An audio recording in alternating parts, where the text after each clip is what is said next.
دیکھیں صدقہ جو ہے وہ اس کی صرف ایک اقسام نہیں ہے کہ آپ کسی کی مال کے ساتھ مدد کرتے ہیں، اس کی تو 20 اقسام حدیث کے اندر جو ہے وہ ہمیں ملتی ہیں. جیسے آقا علیہ الصلوۃ والسلام نے فرمایا کہ کسی سے مسکرا کر بات کرنا یہ بھی صدقہ ہے، مگر کسی پر مسکرانا یہ بہت بڑا گناہ ہے.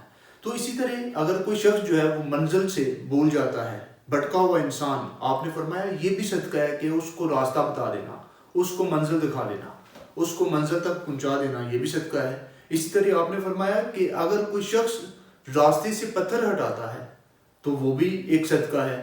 اگر کوئی شخص جو ہے وہ کسی کو بلائی کا حکم دیتا ہے اور برائی سے روکتا ہے تو آپ نے فرمایا یہ بھی صدقہ ہے. تو اسی طرح آپ نے فرمایا کہ صدقہ یہ بھی ہے کہ کسی سے اچھی بات کرنا.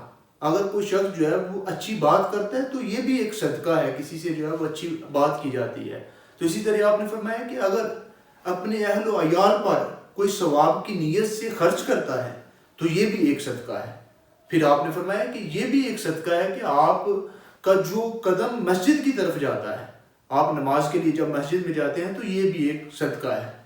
پھر ایک حدیث میں آتا ہے کہ صدقہ یہ ہے کہ جب آپ دو بھائیوں کی صلح کرواتے ہیں، دو جو جھگڑے ہوئے لوگ ہیں، آپس میں بولتے نہیں ہیں، آپس میں لڑے ہوئے ہیں، آپس میں بولتے نہیں، ایک دوسرے سے جو ہے وہ بات نہیں کرتے، تو آپ نے فرمایا ان کی صلح کروانا یہ بہت بڑا صدقہ ہے.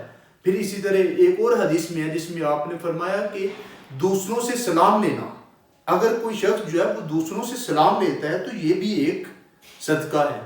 پھر اسی طرح ایک اور حدیث ہے سیاستہ کی جس میں آپ نے فرمایا کہ اپنے ڈول سے اپنے بھائی کے ڈول میں پانی بھرنا یہ بھی صدقہ ہے. تو صدقے کی کئی اقسام ہیں. اگر ہم اسلام کا جو کنسیپٹ ہے اس کو پڑھیں تو اسلام کا جو بیسک کنسیپٹ ہے وہ یہ ہے کہ آسانیاں تقسیم کرنا، مخلوق خدا کو جس میں فائدہ ہو، انسانیت کا جس میں فائدہ ہو. تو یہ بیسک چھوٹی چھوٹی چیزیں ہیں، مگر یہ ہمارے اسلام کا بیسک کنسیپٹ ہے. اور جو مسلمان جو ہے وہ اس چیز کو چھوڑ چکے ہیں.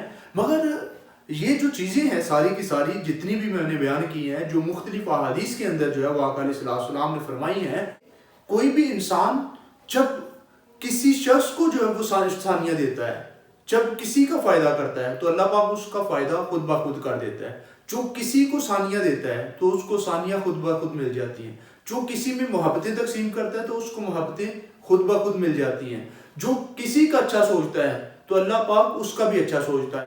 المختصر کہ یہ بظاہراً چھوٹی چھوٹی باتیں ہیں کہ بظاہراً ہم سمجھتے ہیں کہ یہ کچھ بھی نہیں، مگر اسی کے اندر جو ہے وہ نجات بھی ہے، اسی کے اندر بہتری بھی ہے، اور اسی کے اندر جو ہے وہ انسان کی بھلائی بھی ہے. اور یہی ہمارا اسلام جو ہے وہ اس چیز کو پروموٹ کرتا ہے. اور یہی آقا علیہ السلام کی احادیث اور آقا علیہ السلام کے اگر ہم اسلام کے نچوڑ کو پڑھیں تو وہ یہی تھا کہ مخلوق کا فائدہ ہو، مخلوق کو جو ہے وہ کا بھلا ہو.